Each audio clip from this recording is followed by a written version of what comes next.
afraid to die. I got no qualms about winding up on the wrong end of a gun. We all go someday. What scares me is what they do to me after I'm dead.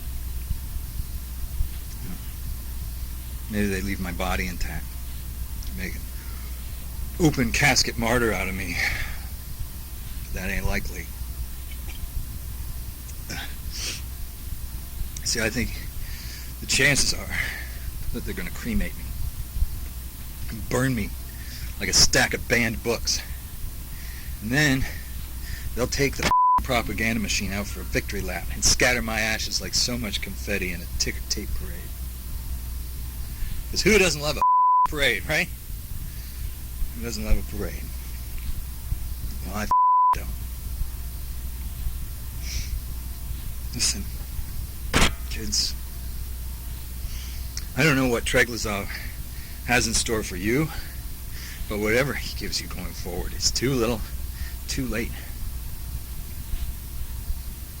Because he's already taken the best of you. He's taken your identity. That's what this place does. It's what men like the Overseer do. They remove your right to privacy, and they leave you afraid to speak your mind. Pretty soon, there's no mind left to speak from. And without a point of view, you've got nothing. And you might as well be dead. Well, I'm still alive. And while there's still fire in my heart and a dangerous amount of wild turkey in my veins, I'm going to prepare for my own afterlife. I'm going to write my own obit. I'm going to get out in front of the old man's propaganda machine, and I'm going to stand there like the tank man and unyielding, unmoving. Too often, history is written by bad men, but not my history. Not my history. Not tonight. Tonight, I tell my own story. Even if it kills me.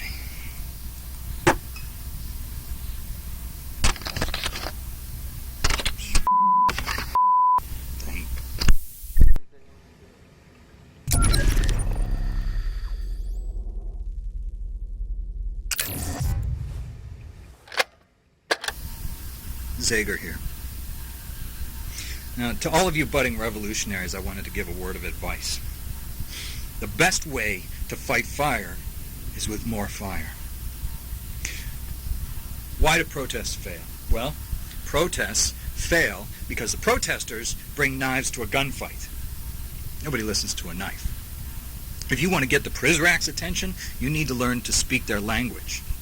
And a charged taser or a full canister of P0 says plenty more than the verse-chorus verse of Kumbaya. I mean, what are you going to do? Kill them with kindness? Good luck. A revolt should be revolting. Violence is the only language these men speak, and brutality is their only currency. So, pay them back with the business end of a taser. Well, they'll feel it in the morning. Believe me, I know. I have been tased and pepper sprayed more times than I care to remember. I was at a WTO protest once. I got hit in the eyes with so much capsaicin, it melted my contacts. It hurts. And that's the point. Because it hurts them too.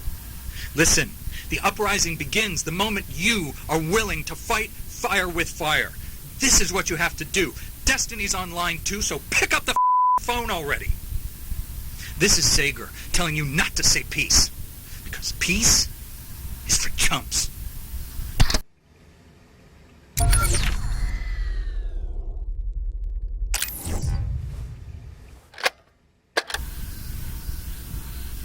Zager here.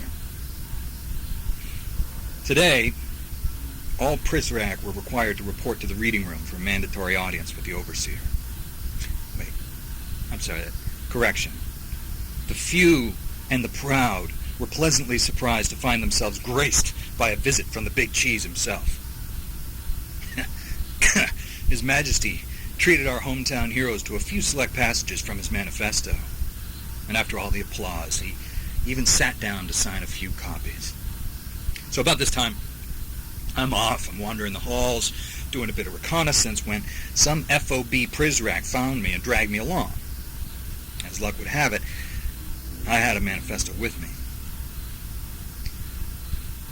But it wasn't any old manifesto. It was mine. The edited version, where the pages are filled with righteous invective and disciplined truth. Like I've said before, my manifesto is the old man's death warrant. A summons for all the evil he's wrought into this place and beyond. Well, at least it will be once I can crank out enough copies. I'm kind of running a one-man opera here. Or was I? Oh yeah. So, all of a sudden here I am, being hustled up to the podium to meet the man himself. And before I can hide the book, he snatches it out of my hands, opens it up to the first page. Behind the mask, I'm white as a sheet. I'm waiting for him to look down to see my, improvements. I froze. And he just smiles that big plastic smile at me and kissed me as John Hancock under the words, "Best wishes."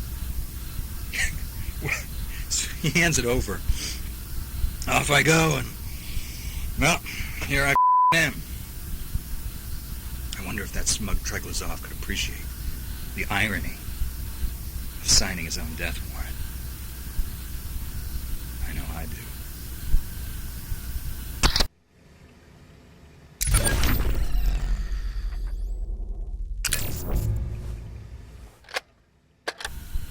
You know what?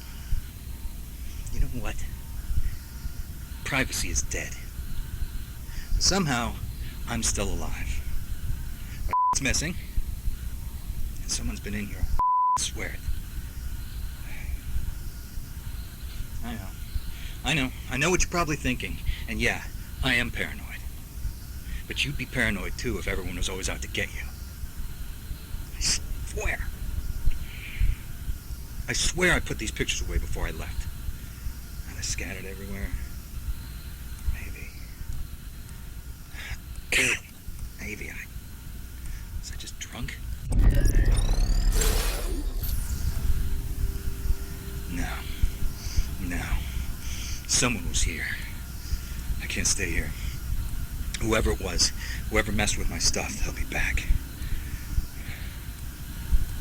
I had to leave this place.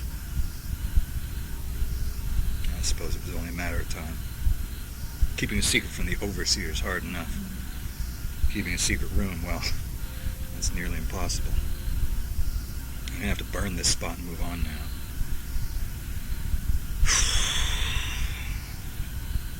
Well, still, this is a life, right? Show me a revolutionary who isn't living in their own and I'll show you a revolution destined to fail. Because when that fateful day arrives and technology betrays us, I'll be well suited for survival. I'll set up shop, string some tin cans together, and I'll start spreading that gospel. But for right now, I can't settle down. I can't. Gotta stay hungry. Gotta stay lean. Living in shadow is a necessity in my line of work. You know what it's like? I'm like that rat scratching around behind your walls. Until one day, you don't hear him anymore. And you sit there and you hope he went silent because he's dead. But in your heart of hearts, you know that rat ain't dead. He's off somewhere, making more rats.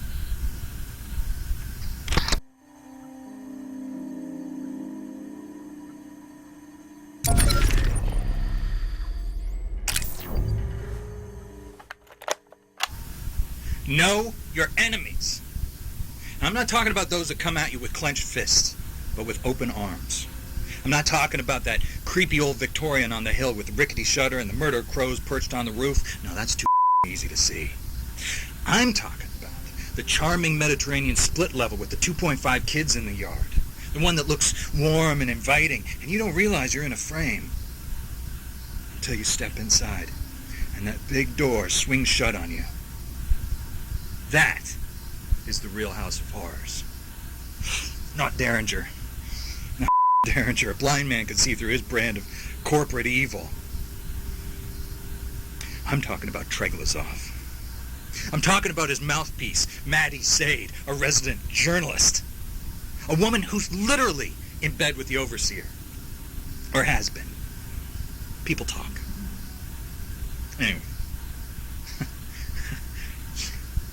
I don't know what kind of journalist she was on the outside, but she certainly sold her soul 1,000 times over in here.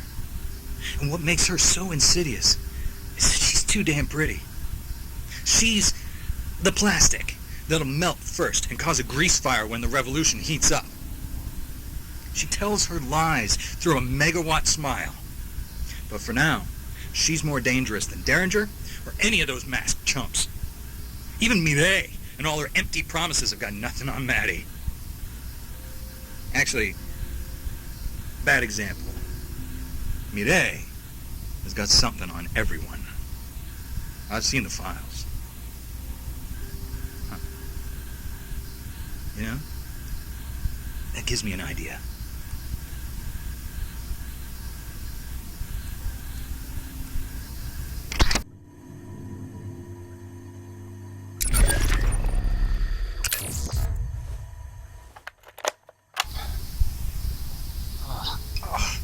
Oh, God, this collar. Itchy, man. It's got me scratching like a flea-bitten dog in a patch of poison oak. Not to mention, I've got this clicking in my head that I just can't seem to shake. Bet you the overseer probably put a chip in my brain. Now it's malfunctioning. Figured forcing everyone to wear a collar wasn't enough, so he decides to tag us too.